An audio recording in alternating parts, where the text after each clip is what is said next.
We got these cold brewskis. There you go.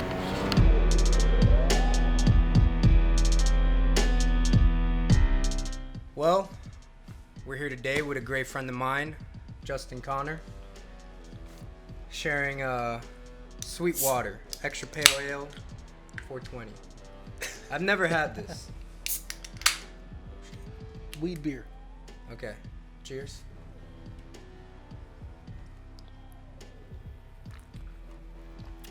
Sir. We've been friends since 2011, I believe. 2010 or 2011, because I met you, I think it was junior year or sophomore year. Yeah, junior year. Junior year. Met this guy, English class.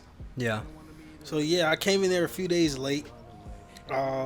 This guy, he sends me a link to a Supreme hat, and it's just super fake. And I'm like, yo, like, you think this is a good deal? And he's like, dude, this is fake. The most fugazi shit I'd ever seen, man.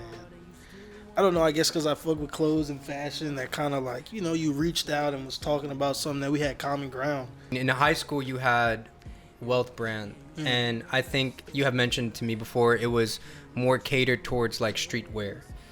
And then when you launched Chromatique, recently you've been putting out more different products. I mean, you had like lighters and condoms and rugs. I want to know how you go from t-shirts to just lifestyle products. So I guess to start it all off, the transition from Wealth Brand came when I felt as though I was taking clothes more serious. That's color, silhouettes, textures, all that stuff. When I actually felt as though, hey, I don't just want to, it's more than printing a t-shirt. You can print a t-shirt and it be considered high fashion or whatever you're in, ready to wear, whatever. But I wanted it to be more than that, you know what I'm saying? So I felt as though Wealth Brand could only go so far with how I could develop looks and what I could actually do with that moniker under me. So I kind of wanted to do something, more grown up, something that had more longevity. So then, Chromatique came about. And Chromatique is a weird story on not how it came about, but I guess just those first years. Just because it was kind of made around like the internet era, with all the Ben Trill and the youth will always win and all that type of stuff. So there was a lot of ideas bouncing back and forth from all of these people, that were in the community. You got Facebook groups, you got Twitter, you got Instagram, you had all that stuff, and it was kind of bubbling at that point. So I made the brand, and then from there I just kind of try to develop something that was real, while learning how to actually do it. I felt like I didn't know what I was doing. I didn't know the proper way to put things out or properly how I wanted graphics to even feel, to people. So that was kind of, just on the ground rolling and, trying to do things as they come. But I feel like as of right now, I've been in a pretty good space. I've just been keeping my head down, working on some new product, developing some, things that are rooted. Yeah.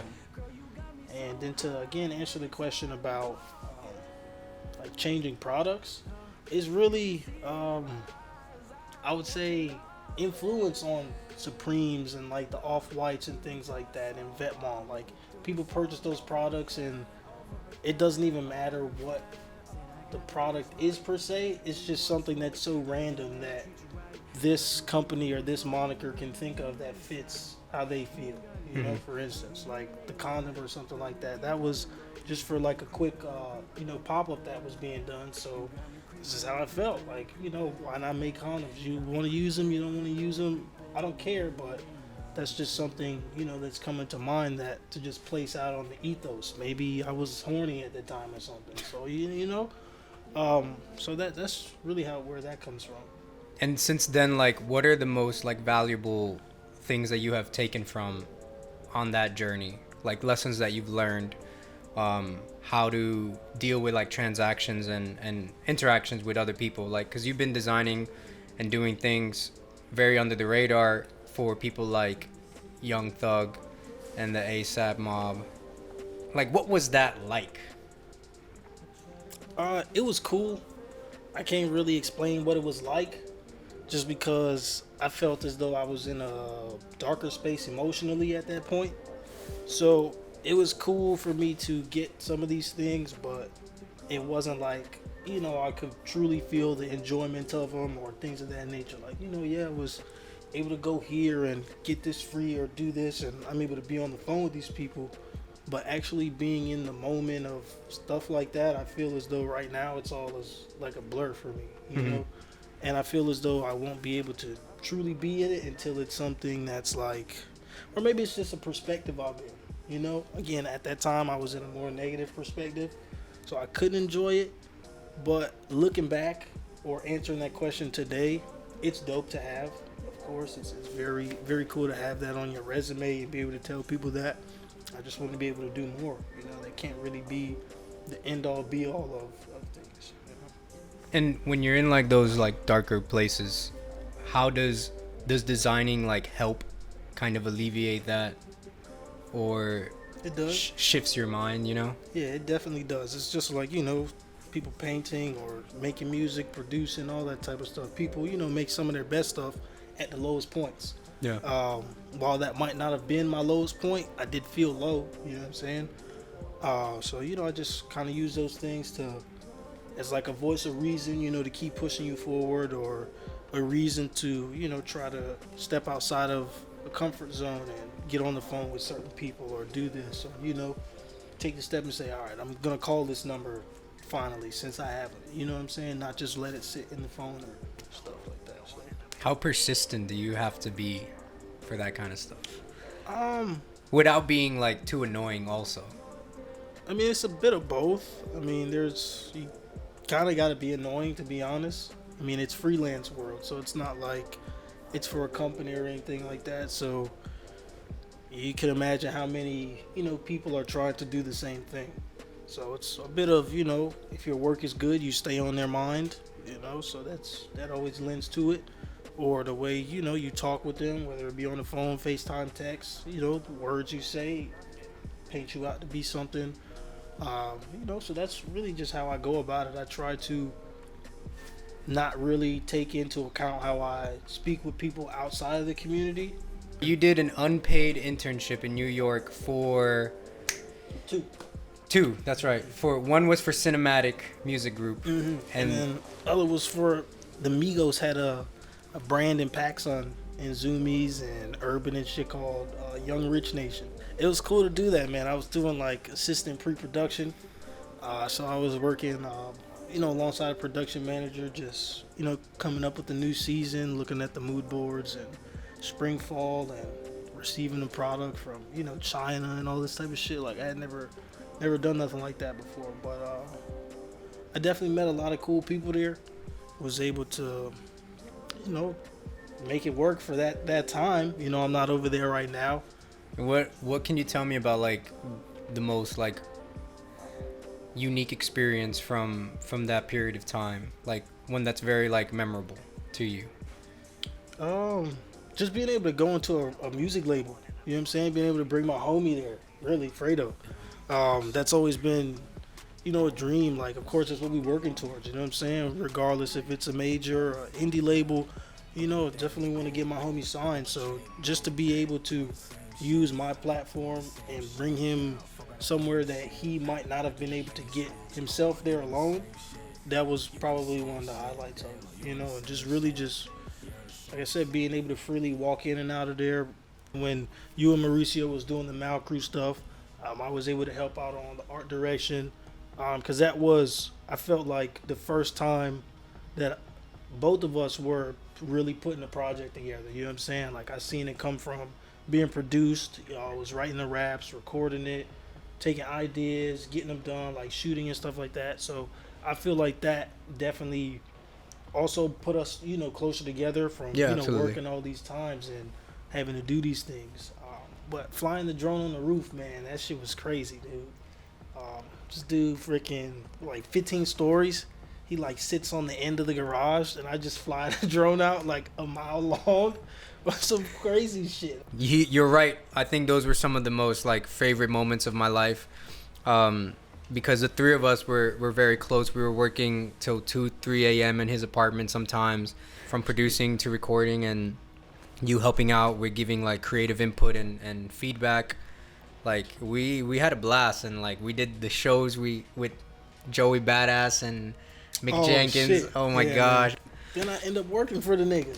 Yeah, and then it's a full circle. I think that's a really cool full circle moment, actually. Those are all just like really good like lessons and experiences to learn from. You know, like we went, at least for me, like I went from music was always kind of involved, whether it was making beats or recording or rapping or being in a band, and the office hours stuff now, and just trying to start up this like little recording studio and just mix. I love mixing music. So like we keep taking all these extra like lessons, and you know we just keep applying it and putting it forward. Mm-hmm. Talk to me about your favorite Art Basel experience. Maybe this past Basel was pretty cool. What we did, really bummed it around the city for just a weekend. I stayed with Halsey, and his homie Mez. Basel is cool. Like, I don't really know what to talk about because it sounds pretentious, you know, like it's cool parties at, you know, stores and shit like that. But just really being out there, just really catching a vibe and seeing how people are reacting to you, I guess, is like what I enjoy, you know, like if you can get in these places, then you obviously been doing something correct the first part of the year or whatever, you know. And at least noticeable too. Yeah, noticeable. So that's usually what I take it for, or what I enjoy about it, you know, is seeing if I can get where I should be able to, and if I can't, then you know you should be doing some readjusting for the next year, and if you can, also do some readjusting so you can take it a step further than, you know, what it was. Yeah.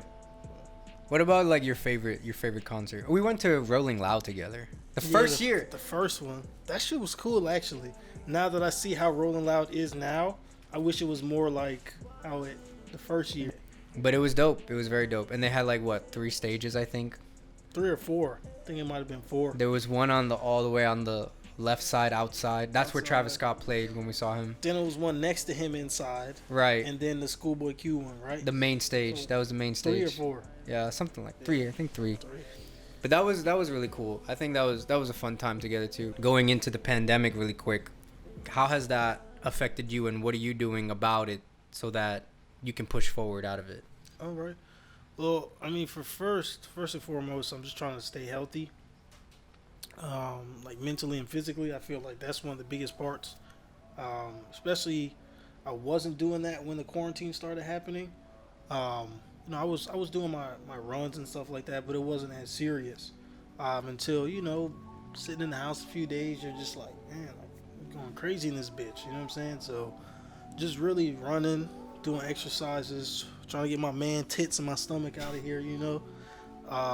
That's really all, man. I also realized I don't fuck with nobody. I got a lot of acquaintances, you know. I like to use that word.